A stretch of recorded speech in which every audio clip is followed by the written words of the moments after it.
La verdadera sabiduría es aprender a morir. Esta es una frase de Sócrates. Y Mónica, quería empezar precisamente hoy preguntándote, ¿cómo podemos aprender a morir? Wow, Víctor, no hay una pregunta más fácil para empezar.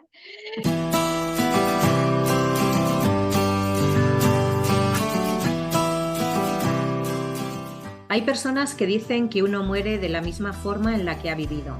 Otros prefieren no decir nada, no hablar del tema, como si de repente fueran a atraer la muerte y cayeran fulminados por hablar de ella. Y lo curioso es que todos, irremediablemente todos, vamos a morir algún día, porque no somos eternos. Si es un tabú y además nos enfrentamos a un cáncer, no solo pesan sobre nosotros los efectos B de los tratamientos, lidiar con nuestras emociones, los hijos, la familia, el trabajo, sino que además, y en palabras de mi compañero Víctor, al que en breve daré paso, la muerte te echa su aliento a la cara. ¿No sería más fácil y llevadero si podemos hablar de ella, si podemos exteriorizar nuestros miedos, compartir, en definitiva, si le quitamos a la muerte el cartel de tabú? Soy Raquel Aldavero, expaciente de cáncer de cuello de útero y autora del libro Cáncer de útero, mi paréntesis vital. Y hoy tenemos con nosotros, para hablar sobre este tema tan interesante, a una psicóloga, tanatóloga, especialista en duelo y final de vida, cuya vocación por ayudar en la muerte vino impulsada por las particularidades que rodearon la de su padre. La primera vez que vi su Instagram me sorprendió que hablara de ella con una naturalidad que nunca había visto antes y que incluso fomentara coloquios en cafés para abordar esta temática tan controvertida. Me decidí a invitarla a participar en nuestro programa y sin pensárselo dos veces accedió de inmediato. Antes de dar paso a Mónica, quiero presentar a mi compañero Víctor Gay Zaragoza, impulsor de este proyecto de Cancer Warriors, es paciente de cáncer de linfomas, profesor y escritor. Hola Víctor, ¿cómo estás? Hola Raquel, muy bien, gracias. La verdadera sabiduría es aprender a morir. Esta es una frase de Sócrates. Y Mónica, quería empezar precisamente hoy preguntándote, ¿cómo podemos aprender a morir? Wow, Víctor, no hay una pregunta más fácil para empezar. Primero, pues gracias por la invitación. Yo encantada de poder estar acá hablando de algo que debería ser natural para todos. Y como es natural para todos, deberíamos desde que nacemos reconocer que la muerte va a llegar, que la muerte es inherente al hecho de estar vivos y que por ende todos los días nos deberíamos preparar un poquito para morir. De hecho, dicen los expertos que todos morimos un poquito o morimos diariamente cuando dormimos. Y entonces eso ya significa que mi cuerpo naturalmente se prepara a desconectarse y a dejar por lo menos este plano de conciencia cuando entra en el sueño y está listo para morir. Lo que pasa es que, como lo decía Raquel al inicio, como de la muerte no se habla, como la muerte es el gran tabú, se nos negó la oportunidad de prepararnos hoy en día, porque no significa que esto toda la vida haya pasado. Históricamente hablábamos de la muerte, históricamente nos preparábamos para la muerte, históricamente la muerte esperada era la muerte ideal, no esa muerte súbita, repentina que es la que hoy en día todos quisiéramos. Entonces, ¿cómo se prepara uno para la muerte? Todos los días un poquito, reconociendo que somos seres mortales, reconociendo que deberíamos ir siempre tratando de ir cerrando todo lo que dejamos abierto y viviendo con la conciencia de que si me acuesto a dormir, si no me levanto, lo que viví está bien vivido. Ese debería ser una de las mejores formas que, si yo no tengo un diagnóstico, si no tengo una enfermedad, si la muerte no está cerquita a mí, con las que podría comenzar a prepararme para la muerte. Qué bueno, Y Mónica. Ay, perdona, Víctor, venga. Mónica, todas estas personas que has ido acompañando en su fase final, ¿de qué es de lo que más se arrepienten? Wow, yo creo que hay un poco de todo. Yo debo confesar que tengo la fortuna y el privilegio de acompañar mucha gente, mucha, que no se arrepiente tanto, pero sí que añora y que añora haber disfrutado más, y disfrutado es disfrutar el día a día, un café, unas vacaciones, una conversación, un abrazo. Añoran haber trabajado un poquito menos, haberle dedicado un poquito menos a su vida, a los compromisos y exigencias de la vida adulta y Ajá. poderse sentir un poco más libres. Y esto lo dicen muchas personas que están en final de vida, ya sea por enfermedad o por una edad avanzada, y se sienten con la libertad de no tener tabús ni tener que, en Colombia decimos rendir pleitesía, no tener que tener protocolos ni etiquetas para comportarse, para hablar, sino poder ser reales, auténticos, disfrutar sin pensar en qué va a decir el otro. Qué bueno. Yo creo que eso es algo también que nos pasa a los pacientes, a los que hemos pasado por un cáncer, es algo creo que es común. Pero Mónica, antes de adentrarnos más todavía en la conversación, que creo que ya está cogiendo bastante profundidad, a mí me gustaría que compartieras precisamente de dónde viene tu vocación, por qué decidiste dedicarte a acompañar en la muerte, cuál fue eso que te hizo clic a ti para dedicarte a esto.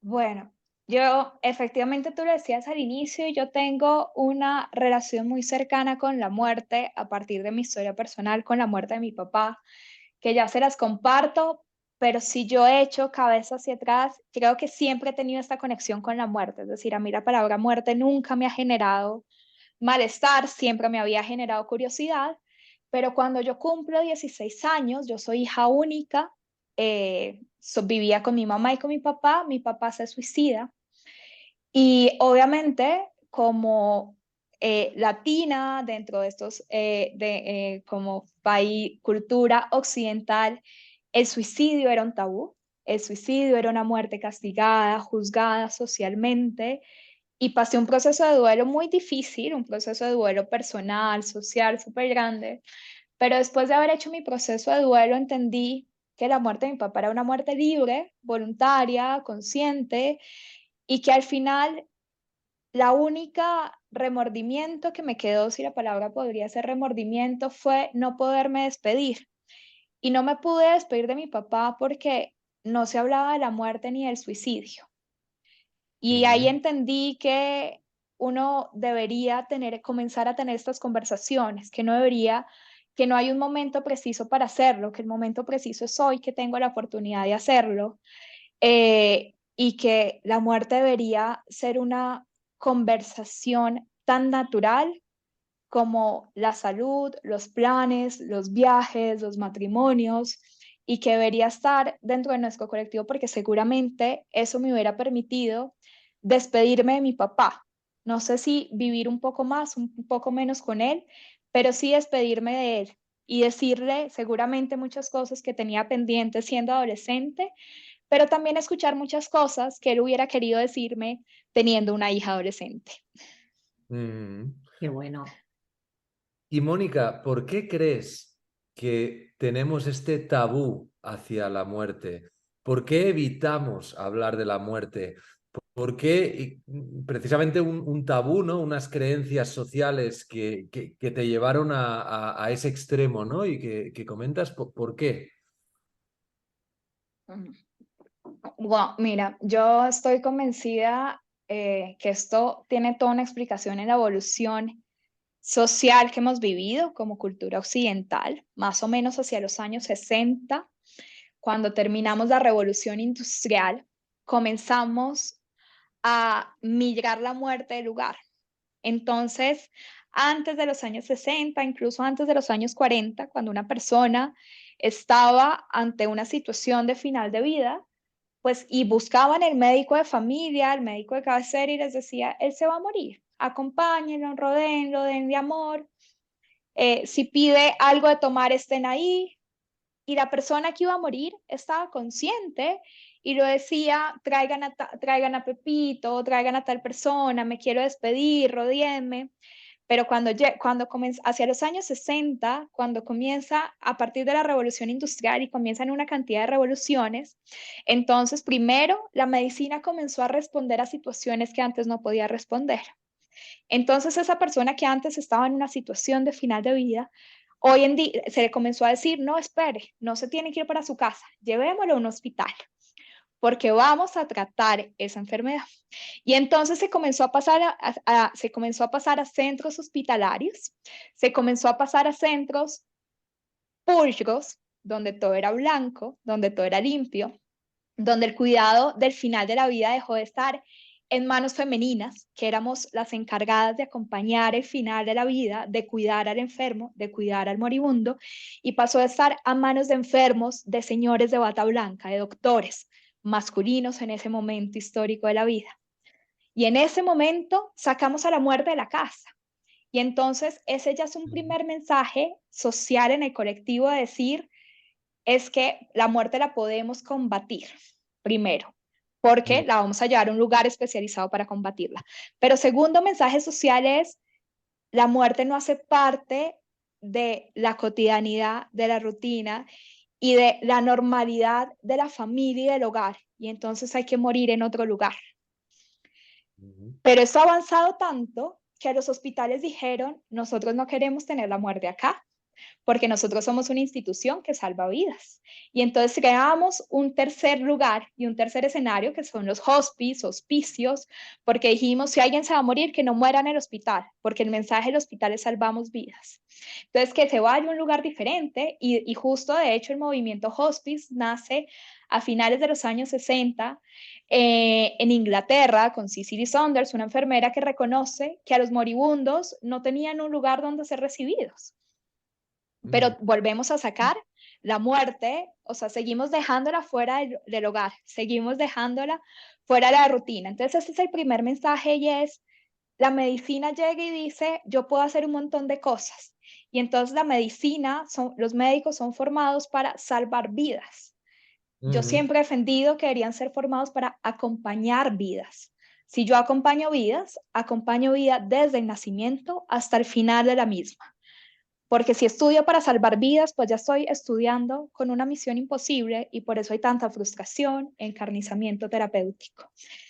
Y entonces la muerte dejó de ser parte de la rutina y dejó de ser parte de nuestro día a día y nuestra comunicación y por eso no la volvimos a traer a la mesa. Antes los niños acompañaban el final de la vida. Hoy ni siquiera se les cuenta que murió.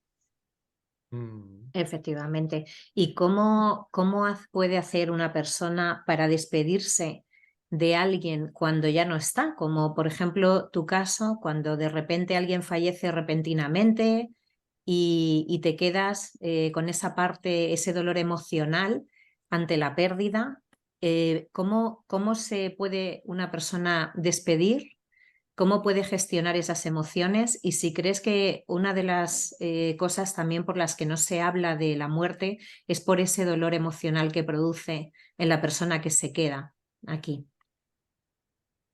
Wow, yo creo que hay muchas preguntas en una sola, pero la primera, ¿cómo despedirse? Yo sigo siendo una gran defensora de las prácticas culturales de despedida, de los entierros, las velaciones, los funerales, porque estas son prácticas culturales que al final cumplen una misión dentro del trabajo de duelo, que es reconocer y hacer tangible que eso ya no está.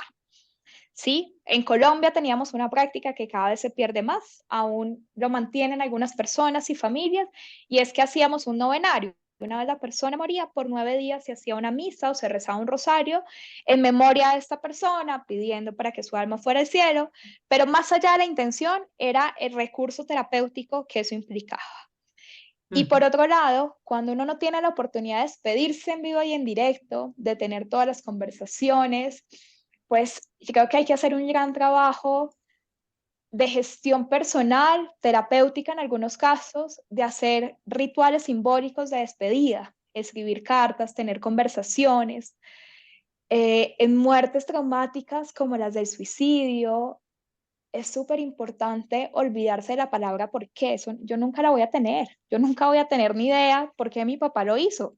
Supongo cosas, imagino cosas, pero nunca voy a tener la certeza. Entonces, al final, yo dejé hace muchos años de preguntarme por qué y entender que fue su decisión, que es libre, que la respeto, pero que hoy defiendo el poderme despedir, poderme abrazar y poder acompañar esos momentos finales.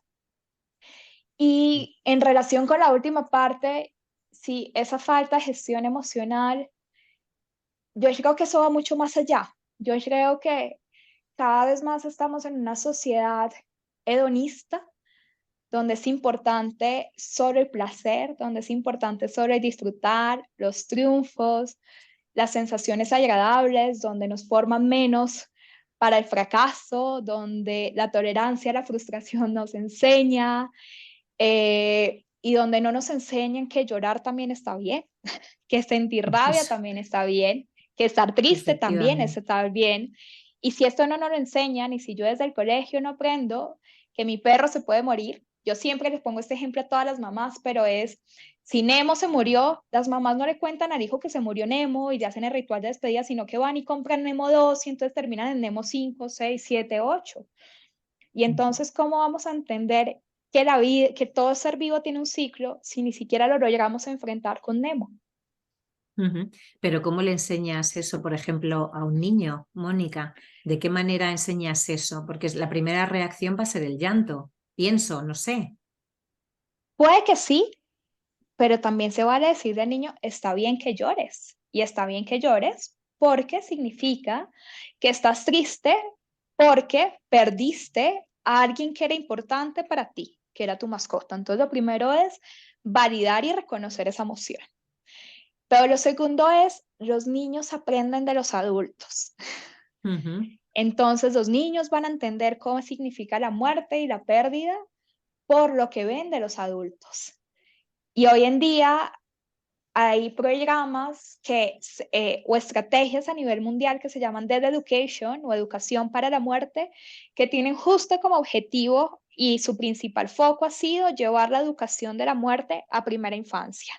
Y lo trabajan con niños desde preescolar hasta adolescentes en preparatoria, previos a entrar a la universidad.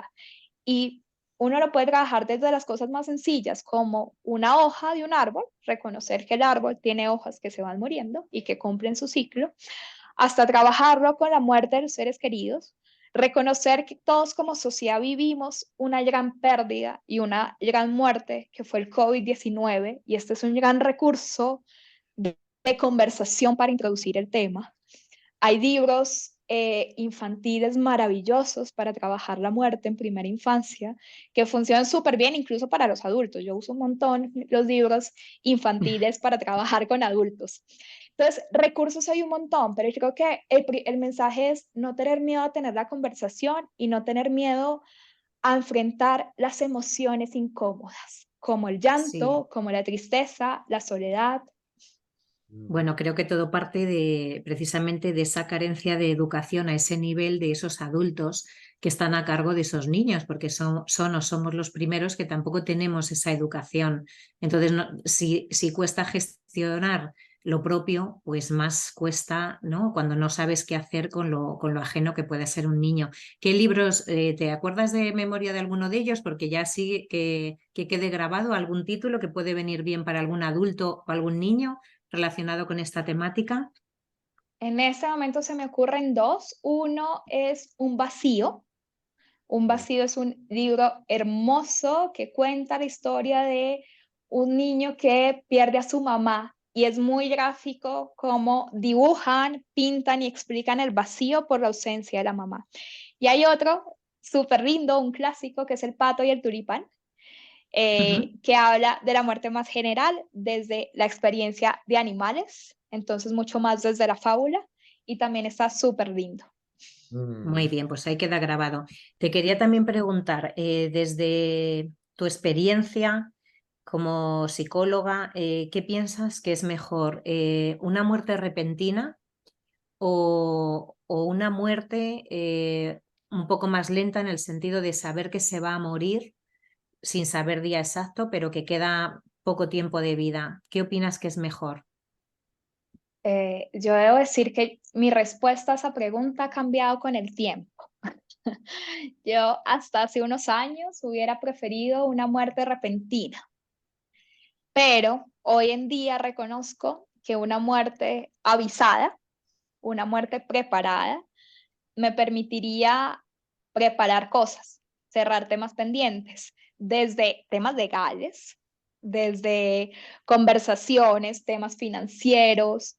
Entonces, yo preferiría una muerte avisada. No tiene que ser una muerte prolongada, no tiene que ser una agonía dolorosa, pero sí una muerte anunciada que me permita a mí terminar de cerrar todos esos puntos y además preparar mi propia muerte, decidir mis propios rituales funerarios, decidir cómo quiero estar vestida, quién quiero que me acompañe en esa etapa final. Mónica, me parece muy interesante que toques este tema porque, como sabes, somos una comunidad de pacientes, expacientes, gente alrededor del cáncer. Cuando te comunican que tienes cáncer, lo primero que piensas inmediatamente es en la muerte, ¿no?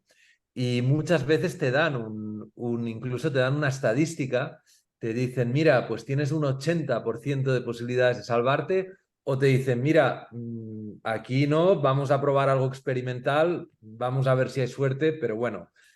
Pero muchas veces incluso te dan, ¿no? Esos meses, te dan ese año, que después es verdad también que estas estadísticas, ¿no?, están hechas para probar que no son verdad, ¿no? Y hay veces que incluso la muerte viene antes o veces que la muerte viene después, ¿no? Pero en estos pacientes de cáncer, que o bien le dan exactamente una estimación de 1 año de vida, 2 años de vida, o bien para un paciente de cáncer que por primera vez se plantea que puede morir y antes de lo que él o ella pensaba, ¿qué viaje propondrías? Es decir, ¿cómo propones afrontar esta novedad, ¿no? Y es que de golpe la muerte se presenta en tu casa y te dice, de aquí poco vengo a buscarte, ¿no? Entonces, ¿cuál es el plan poco? ¿Cómo nos organizamos? ¿Cómo empezamos? Me encanta el término que acabas de usar y es que viaje emprender. Me parece maravilloso. Partiendo de eso, yo siempre le he dicho a mis pacientes con cáncer que el cáncer es como una campanita. Todos nos vamos a morir, todos. Acá no, ninguno de nosotros es inmortal. Pero como cuando a uno le dicen tienes cáncer, tocamos la campanita y recordaste la mortalidad. Y eso es un privilegio, porque recordaste que la vida se puede acabar mañana, por la enfermedad o por cualquier cosa, por la razón que sea. Y cuando uno recuerda esa campanita, comienza a hacer una lista mental, consciente o inconsciente, de qué cosas son importantes. Si usted siendo una comunidad de pacientes o expacientes oncológicos, creo que lo han vivido mejor que yo, pero uno comienza a decir, esto ya no es tan importante, ahora voy a disfrutarme más un café, ahora salir a ver una película tiene más sentido, qué rico poder ir a ver el amanecer o ver el atardecer, poder volver a salir a un lugar de fiesta después de haber dejado la quimioterapia y estar inmunosuprimido. Y entonces uno comienza a reconocer que es importante en la vida. Y esto está súper valioso porque muchos de nosotros solo tendremos esa campanita cuando lleguemos a una etapa final de vida, Pero sin tener el Mónica, diagnóstico. qué duro, porque lo hemos vivido con amigos y amigas, cuando viene a buscar, o sea, cuando despiertas, como estás comentando, ¿no? Y te Ujú. das cuenta de que Que queda poquito. Exacto. Esto es muy amargo. Entonces, esto es muy amargo. Ujú. Y mucha gente se va, lo afronta como puede, pero se van del rollo, joder, ahora que me he dado cuenta de qué va esta película de la vida, me voy, ¿no? Y es muy jodido afrontar esto. Entonces, Claro, yo cómo creo podemos... que Ujú. ahí el primer paso del viaje es darte tiempo según la velocidad de sentir rabia y de sentirte mal. Y que haya alguien al lado que me diga, se vale estar en expresión colombiana emputado, se vale echarle la madre al mundo entero. Porque es que normalmente quien está al lado te dice, no pasa nada, ven, lo vamos a enfrentar, sigamos adelante, busquemos. No, primero démonos tiempo de estar mal. 1, 2 días, una semana, pero se vale. Necesitamos a alguien que además esté al lado y que nos permita gritar, llorar, odiar el mundo, renegar contra Dios, contra el médico, contra quien sea. Y a partir de eso decir, ok, de aquí en adelante yo qué quiero y qué no quiero. Y eso es importante, porque de pronto yo soy una mamá de 35, 40 años con hijos pequeños y significa que quiero hacer de todo porque tengo unos hijos que dependen de mí. Pero de pronto yo soy una mujer de 60 años, 70 años que ya viví muy bien y digo, sabes que yo no me quiero hacer de todo, solo quiero vivir bien y tener buena calidad de vida. Y entonces, eso es importante. Todos vamos a tener decisiones diferentes en diferentes momentos de la vida y necesitamos a alguien que nos acompañe a tener esas conversaciones de qué decisiones puedo tomar dentro de las opciones y dentro del sistema de salud. Después de esto, hay un ejercicio que a mí me parece hermoso. Dime. Mónica, perdona, para entender exactamente, me parece muy interesante esta reflexión que haces. No es diferente una mujer de 60 años que una mujer de 30 al momento vital en el que está. De hecho, Raquel mismo, tú cuando te diagnosticaron el cáncer, me ha quedado grabado siempre que tú dijiste, yo tengo que curarme porque tengo dos niños, hijos adolescentes, y es que por mis tetas que salgo de esto, ¿no? Eso es, no les puedo Entonces, dejar solos, no me puedo morir ahora. tal y como están Sí, ahora, como los dejes solos, madre mía. sí, Entonces, sí. pero luego hay otros casos, ¿no? Quizá una mujer que ya ha hecho otros ciclos vitales. Pero mi pregunta es, tanto para un caso como para el otro, Mónica, este primer paso que llamas el de decisiones médicas que hay que tomar, ¿a qué te refieres? ¿Al punto de que si estás muy mal, que te ceden y tal? O sea, a este tipo de decisiones de cómo enfocar ese final o de qué estamos hablando? Se vale a todo. Es decir, digamos que esto se enfoca a reconocer que yo dentro del sistema de salud tengo derecho a elegir. Elegir desde si quiero recibir quimioterapia o no, si quiero recibir radioterapia o no, si más bien quiero recibir acompañamiento paliativo, si quiero acceder o no a la eutanasia, pero es reconocer que tengo opciones, porque es que a los pacientes nunca les cuentan que tienen opciones. Y esto es importante. Yo tengo un montón de opciones, entonces en realidad reconocer, yo en o sea, el médico que me está ofreciendo, cuáles son los beneficios y los efectos secundarios de esto que me ofrece, y a partir de ahí, ¿qué hace sentido con mi momento vital? ¿Qué estoy yo dispuesto a recibir o no? Yo tengo muchos, acompañan pacientes con cáncer que dicen, ok, yo me hago la quimioterapia, pero si después por cierta complicación necesito la colostomía, pues que no, ni abate voy con la colostomía, o sea, esto no es para mí. Y entonces miramos qué otras decisiones podemos tomar. Ay, tengo una paciente que dijo, yo no quiero hacerme quimioterapia, no, nada, no se hizo nada, con un diagnóstico de cáncer de mama. Maravillosamente llegó la menopausia, era un cáncer hormonal y el tumor desapareció. Normalmente no pasa, pero ella tenía y ella corrió el riesgo cuando dijo no me hago nada y ella sabía que podía entrar, morir más rápido. No le pasó, fue su decisión. El pronóstico de los médicos era se va a morir. Pues no fue el caso, pero es saber que tengo la elección de poder elegir, que dentro, que al final, si bien el médico es un experto dándome cosas, la voz final la tengo yo, porque es que yo soy la protagonista de mi vida y debería ser la protagonista principal en el momento más importante, que es la etapa final. Eso debería ser lo suyo, yo creo que también debería ser así. También es verdad que cuando estás metido en el proceso de cáncer hay momentos en los que uno le cuesta pensar, a mí me pasó, sobre todo cuando tienes muchísimo dolor. Y cuando te cuesta pensar, también te cuesta tomar decisiones, también me pasó.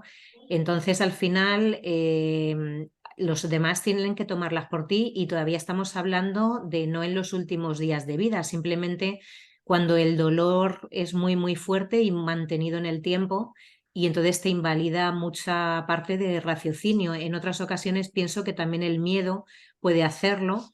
Yo, por ejemplo, en mi caso particular, a mí me someten a una operación cuando se me reproduce el cáncer por primera vez, después del primer tratamiento, y en teoría para quitarme el útero, pero yo salgo de esa operación sin útero, pero también sin vejiga y sin recto y con 2 bolsas de ostomía. Para mí eso fue, o sea, morir en vida. Yo me sentí morir en vida, literal. Y yo no sé si hubiera sido mejor saberlo o no antes de entrar a quirófano y tomar esa decisión, sinceramente te lo digo. Y mira que esta pregunta a veces me la he hecho Y a veces casi creo que fue mejor, a pesar del shock que tuve y el tiempo que tardé en asimilar lo que había pasado y en asimilar mi nueva vida y en decidir si quería o no seguir viviendo así.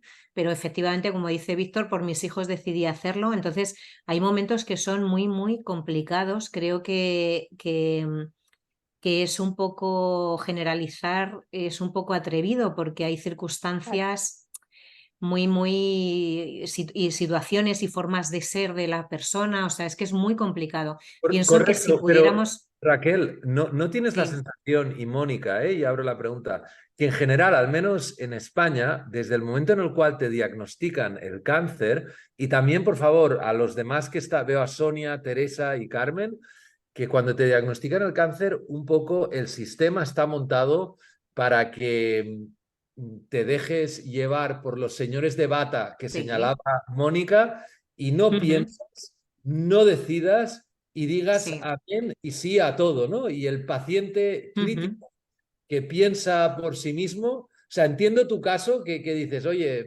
Raquel, ¿no? Pues mira, me llegan a decir esto y quizá no lo hago, ¿no? Pero más allá de esta visión del paciente que comenta Mónica, yo creo que es una visión del paciente, no diré empoderado porque es una palabra muy que está un poco mal usada a día de hoy, ¿no? Pero bueno, esta visión del paciente corresponsable de Mm. sus decisiones, ¿no? No creo, mi impresión es que el sistema sanitario no lo fomenta. Al menos yo cada Mm. vez intentaba, pues oye, yo qué sé, cuando me decían, has de venir aquí para ya en 2 horas y no te puedes ir más de 100 kilómetros de la ciudad. Y decía, oye, es que me quiero ir un poco más lejos, ¿sabes? Bueno, se liaba la maribú, ¿no?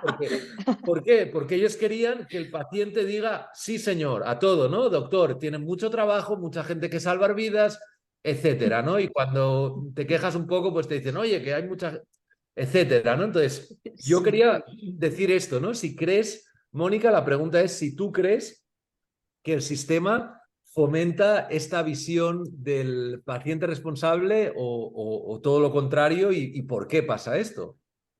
No, yo creo que tienes toda la razón. O sea, esto no solo pasa en España, esto pasa en por lo menos América Latina y España, los países hispanohablantes. O sea, este modelo paternalista de la medicina, donde el médico era considerado el poseedor de la verdad y entonces, por ende, quien tenía la única razón y la voz principal, se ha mantenido. Entonces, si bien toda la evolución jurídica que hay en salud, derechos de los pacientes, autonomía, libertad, consentimientos informados, testamentos vitales, directivas anticipadas, todo esto que han sido avances de cara a la autonomía del paciente, esto está dentro del discurso científico, pero no se le transmite al paciente.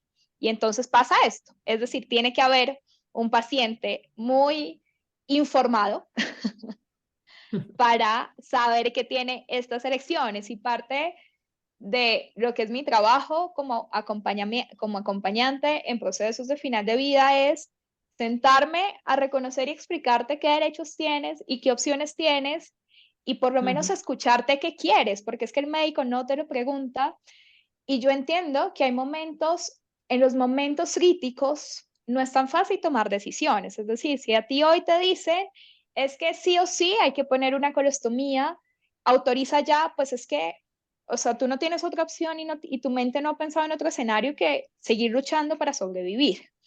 ¿Por qué no tener la conversación hoy con este ciclo vital que estoy hoy sin tener que estar frente a la situación clínica? Yo, ¿por qué hoy no me pregunto, sabes que yo me sometería a una colostomía sí o no? Ok, ¿qué negociaciones podría tener un escenario clínico? ¿Es reversible, no es reversible? ¿Es reversible en cuánto tiempo? ¿Sí o no? ¿Esta cirugía hace sentido para mí o no? Porque en este tema no hay decisiones correctas o incorrectas. Y yo siento, creo, Víctor, que esta es un poco tu sensación, y es que el sistema, los profesionales de bata blanca, nos imponen un pensamiento, entre comillas, correcto. Y al final lo único correcto es lo que yo quiera para mi vida. De nuevo les dije, mi papá se suicidó, correcto para él. Seguramente para el 90% de las personas que escuchan esto, no. Pero Entonces, esta es más una invitación a reconocer que somos autónomos y que las conversaciones las deberíamos tener antes, porque es que si hablamos de esto en una situación crítica, en un momento previo a la cirugía, justo cuando me dan un diagnóstico, por mi cabeza van a pasar mil cosas, Efectivamente. desde cómo voy a pagar las cuentas, quién va a cuidar a mis hijos, qué voy a hacer con esto, el perro, el gato, las matas, todo. Mientras que si las Tal voy cual. teniendo antes, al final, los médicos de trasplante en Colombia tienen una frase que a mí me parece maravillosa, una expresión maravillosa, y es, en los momentos de tensión es más fácil cumplir voluntades que tomar decisiones. Y uno solo cumple voluntades si ha tenido conversaciones anticipadas. Efectivamente, qué frase más buena, porque ¿cómo vamos a tomar esas decisiones si somos incapaces de hablar de la muerte? ¿Verdad? Exactamente. Vale, y entonces yo me planteo, según todo lo que estamos escuchando, ya para ir un poco cerrando el tema, ¿cómo podríamos empezar en nuestra sociedad actual, donde la muerte sigue siendo un tabú? ¿Cómo podríamos empezar a dar un giro a este tabú? ¿De qué manera o por dónde habría que empezar? ¿Qué hay que Wow, creo cambiar? hay muchas formas y lo primero es, yo creo que siempre he defendido que hay que tener las conversaciones en tres niveles y la primera es conmigo mismo, es decir, permitirme reconocer mortal y tomarme un café con mi propia muerte y decir, ok, puede que yo me muera. ¿Qué va a pasar? Yo que quisiera, que no quisiera, pero es una realidad que puede estar. A partir de ahí, poderlo reconocer como una realidad que no tiene que venir amarrada a nada, es decir, no viene amarrada a un diagnóstico de cáncer, no viene amarrada a un diagnóstico de Alzheimer, no viene amarrada, la muerte puede llegar en cualquier momento y de hecho muchas veces es deseada. Y entonces acaba mi segundo consejo y es, comiencen a usar la cultura y los recursos culturales como excusa para hablar de la muerte. Y entonces les decía que hay veces que la muerte puede ser esperada, como en el libro de Saramago, las intermitencias de la muerte, donde la muerte era deseada, era buscada, era esperada, porque es que la inmortalidad no era tan chévere. Y entonces puedo leer un libro y decir, oye, ¿sabes qué? Yo no quisiera estar en eso. Yo lo hice hace 2 años que me leí el libro de Isabel Allende Paula, donde Isabel Allende cuenta toda la historia de enfermedad de su hija, cómo dura en coma 1 año, todo lo que ella hace para mantenerla viva a costa de muchas cosas. Y le dije a mi mamá, sabes que yo no quisiera que nunca me tuvieras en una circunstancia así. Fue una conversación amorosa, súper linda, nos tomamos un café y seguimos hablando del clima, del próximo viaje. Esta semana me estaba viendo una película en mi casa y en la película alguien decía, ¿sabes qué? Si yo me llego a morir, no quiero que entierren mi cuerpo, no quiero que lo cremen, eso contamina mucho, hagan un entierro verde, siembran un arbolito. Y yo estaba con mi cuñada, que es más joven que yo, y le dije, la toma nota porque eso es lo que yo quiero. Y ya, y pasé la página y seguimos hablando de otra cosa. Entonces el mensaje es, la muerte está presente en el 99% de las manifestaciones culturales, libros, películas, series, poemas, canciones. Usémoslos como excusa para traer el tema a la mesa sin hacer una conversación ceremoniosa, sino un comentario suelto y sigo con el siguiente, porque si yo hago muchos comentarios sueltos muchas veces al día es más fácil que una sola conversación rígida. Y la tercera es tener la conversación a nivel comunitario y es que de verdad hoy en día hay un montón de iniciativas comunitarias. Yo en Colombia hago Dead Cafés. Los Dead Cafés es un movimiento que nace en Reino Unido con el objetivo de reunirse alrededor de una taza de té y unas galletas a hablar de la muerte entre desconocidos. En España hay un montón de Dead Cafés.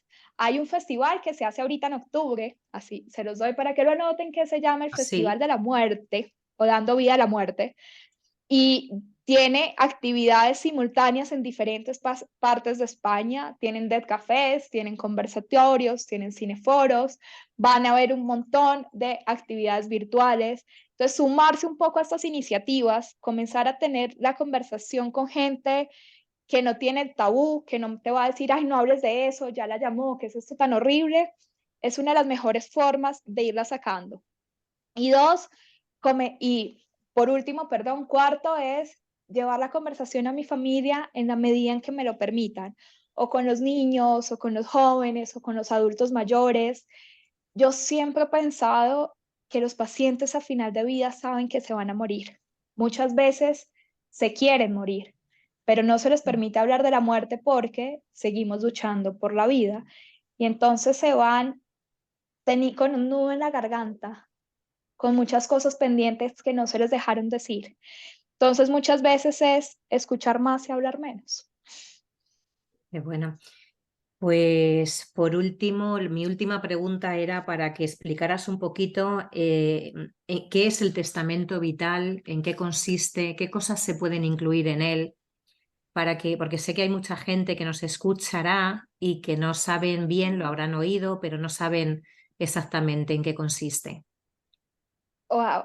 El testamento vital o directiva de voluntad anticipada o documento de voluntad anticipada, es decir, tiene muchos nombres según el país, según la región. O sea, la ley española además lo nombra documento de voluntad anticipada, pero históricamente la Fundación DMD lo ha llamado testamento vital. Pero es un documento en el que yo consigno, como su nombre lo dice, de manera anticipada los cuidados que quiero o no quiero recibir en una etapa cercana a la muerte o en un momento en el que mi vida pueda estar en peligro, previendo que yo no pueda tomar decisiones por mí. Esto es importante. Es más un documento que sirva como extensión de mi voz cuando yo no tenga voz. ¿Qué decisiones puedo tomar? Históricamente se han centrado en dos grandes decisiones. Quiero o no quiero la eutanasia o el suicidio médicamente asistido, o quiero o no recibir cuidado paliativo, y dentro del cuidado paliativo, sedación paliativa, adecuación de esfuerzo terapéutico, es decir, recibir el confort necesario para vivir el final de la vida, pero no alargándola, pero tampoco acortándola. Eso es todo lo que tiene que ver o lo que significa cuidado paliativo, sedación y adecuación del esfuerzo terapéutico. Pero adicionalmente a eso, yo soy una de las principales defensoras de esto en Colombia. Creo que las voluntades anticipadas o testamento vital debería ser para otras decisiones también mucho más importantes, para mí mucho más importantes en relación con el final de la vida. La primera, quiero o no quiero ser informado de mi diagnóstico, quiero o no quiero ser informado de mi pronóstico. ¿Por qué? Porque por lo menos en Latinoamérica, la conspiración del silencio es no contarle al paciente qué es lo que tiene y lo sabe el resto de su círculo. Está por encima del 60% cuando hablamos de un mal pronóstico. Entonces, yo quiero que me cuenten o no.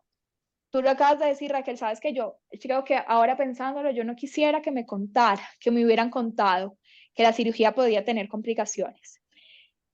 Mi suegro me dice, por favor, si algo me va a matar, no me cuentes porque es que primero me muero de un infarto y de la ansiedad. Perfecto. Pero yo Claro. digo, a mí ni se les ocurra no contarme, cuéntenme todo. Entonces, o sea, esto no es de respuestas absolutas, es que yo pueda elegir. Segunda decisión para mí súper importante, ¿quién va a ser mi representante en toma de decisiones? Porque por más de que yo haga un testamento vital, un documento de voluntad anticipada súper completo, hay escenarios clínicos que no son tan fáciles, como una complicación en la cirugía y hay que hacer una amputación, hay que hacer algún procedimiento adicional. Ok, entonces en ese caso, ¿a quién le preguntamos? ¿Quiénes autoriza?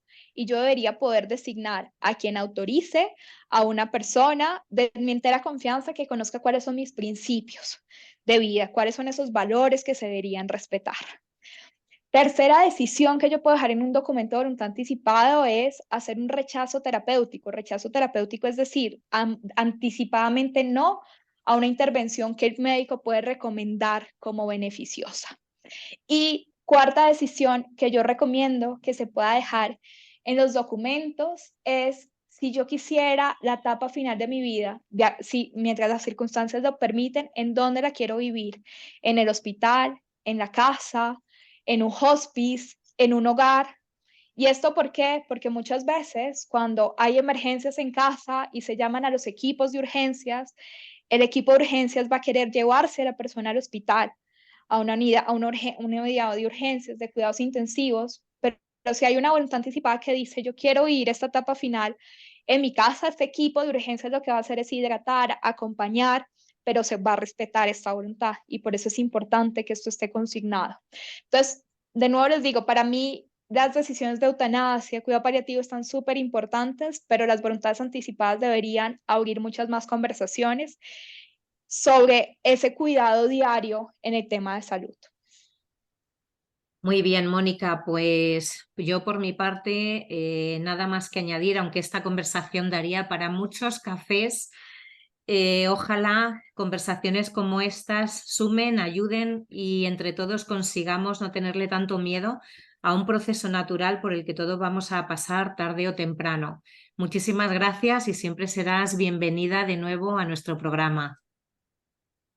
Muchas gracias a ustedes por la invitación, encantada.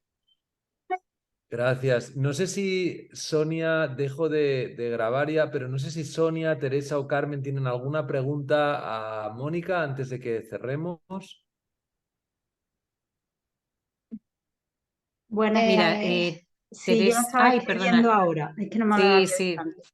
la acabo de ver. Muchas gracias, Mónica, por todo lo que nos has contado. Muy interesante y me ha encantado escucharte. Así que gracias. La pregunta Gracias a que ti. yo quería preguntarte es sobre los libros que has comentado para trabajar el tema de la muerte, sobre todo con menores. Si, ¿en qué momento es conveniente introducirle ese libro? Si sin ningún acontecimiento alrededor de la muerte, sin ninguna enfermedad, ya es conveniente introducirlo una vez que ha habido un fallecimiento o cuando hay una enfermedad, no sé, ¿cómo trabajar eso? Depende el momento y depende el libro. Entonces, el que yo les decía, un vacío, pues habla el final de la muerte de una mamá. Y entonces yo ahí lo introduciría, de un papá, perdón. Y yo ahí lo introduciría entonces si un niño ha perdido a alguno de sus papás o alguno de sus compañeritos lo ha perdido para poderte traer la conversación. O sea, pues digamos que esa es la forma de explicarlo, de sentirlo y de vivirlo. El pato y el tulipán se puede usar como libro de lectura general para hablar de emociones, para entender qué ha pasado, o sea, es decir, entonces, libros infantiles de verdad que a mí ahorita se me olvidaron todos, pero si quieres, Raquel, te puedo compartir un poco una lista que tengo y que después puedan compartir, Vale. pensado como en edades, en tipo de pérdidas, que puede funcionar. Hay un libro hermoso de Elizabeth Kubler-Ross que se llama Cartas a Tony, que ella se lo escribe a Tony, un niño con cáncer de 9 años que le pregunta por qué los niños mueren. Y ella le responde en un libro ilustrado maravilloso. Y este puede ser un muy buen libro para trabajar con niños que tienen enfermedades, pero también con niños que sus mamás o sus papás o sus abuelos o un ser querido está dentro de un proceso de enfermedad con un mal pronóstico, porque lo explica muy bien. Entonces va a depender del libro y va a depender del momento vital que esté viviendo el menor. Muy bien. Y Pues Sonia, Víctor, creo no que sé. quería decir, hacer una pregunta. Bueno, la he visto que me ha dado la sensación de que iba a expresar algo. Puede Am, Sonia. no, yo decía, no, yo de pregunta no tengo ninguna, me ha costado muchísimo todo lo comentado y lo que dice Raquel, ojalá se hablase, es una de las cosas desde que yo estuve con el cáncer que echo de menos, de hablar de la muerte, del final de los días, de es vida, es muerte, muerte es vida y de me sabe mal cuando vivimos tan de espalda a este tema. Ah, nada, Mónica, muchas gracias. Y no tengo ninguna pregunta, ¿eh? Simplemente agradecida y ya está. Sí, muchas gracias. Muy bien, Gracias a ti. A ti. Muy bien. muy bien. Pues Pues muchas gracias. despedimos. Creo que Carmen tenía la mano levantada, Ah, pero tienes el micrófono apagado, Carmen. Sí, ahora, ya. Perfecto. Ahora. pues muchas gracias, Mónica, me ha encantado. Estoy de acuerdo en todo lo que has dicho y le voy a poner mi puntito de humor. A mí me encantan los carnavales de Cádiz, pues yo tengo una parte gaditana y los gaditanos le cantan siempre a la suegra, pues eso es una marca gaditana. siempre poniéndolas como mi suegra, la pesada, la no sé qué. Y dice, uno me hizo mucha gracia que dice, la Farja, la muerte, fue a visitar a mi suegra para llevársela. Y mi suegra le puso una novela, le dio el café y conversación. La Farja se aburrió y se fue. Y digo, ay, qué aburrir, cuando yo la he visto de cerca también, unas cuantas veces. Y te prometo que ha sido como decir, no, todavía no. Muy bien, oye. Tengo Muy bien. cosas. Vete. Vamos a tratar la muerte como la suegra. Además, O podemos invitar a la Parca a tomarse un café con nosotros Sí, y a Exacto. decirle todavía no. Exacto. Eso es. Al mostrarle la puerta y decirle un poquito más. Exacto. Camina acá al lado, pero todavía no me voy contigo. Camina tú conmigo. Eso es. Qué bien expresado. Correcto. Pues oye, con Muy este epílogo tan divertido que nos aporta Carmen, Mónica, agradecerte una vez más tu tiempo también. Aquí tienes tu casa. Muchísimas gracias. Enhorabuena por esa labor que haces y que hacéis. Y ya sabes que aquí en España pues siempre tendréis nuestro apoyo. Ha sido un placer, Mónica. Muchas gracias. Encantada. Enhorabuena, hija. Gracias, Mónica. Pues nos vemos. Gracias. Siempre. Chao.